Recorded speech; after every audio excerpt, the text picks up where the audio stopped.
তুমি যতই ব্যস্ত থাকো, বাচ্চার আবদারে রান্না তোমায় করাই লাগবে। হঠাৎ বায়না হলো ঝাল মিষ্টি তেলাপিয়া খাবে, তাই একটু অন্যরকম ভাবে রান্না করে ফেললাম। এখন প্যানে তেল দিয়ে লবণ হলুদ মাখানো মাছগুলো ভাজা হয়ে গেলে ওই তেলে কুচনো পেঁয়াজ কাঁচা ঝাল দিয়ে দিব। একটু ভাজা ভাজা করে এর মধ্যে কিছু মটরশুঁটি দিয়ে দিব এবং 1 চা চামচ লবণ দিয়ে দিব।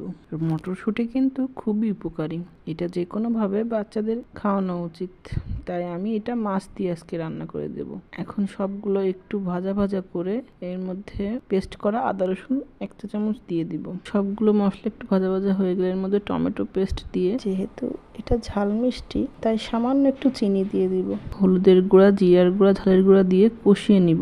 মশলা কষানো হয়ে গেলে ভাজা মাছগুলো দিয়ে দিব। এখন এর মধ্যে গরম পানি অ্যাড করে দিব। অল্প আঁচে বেশ কিছুক্ষণ রান্না করে নিব। যখন পানি শুকিয়ে আসবে মাছটা নামিয়ে নিব। তোমাদের কেমন লাগলো জানিও। ধন্যবাদ।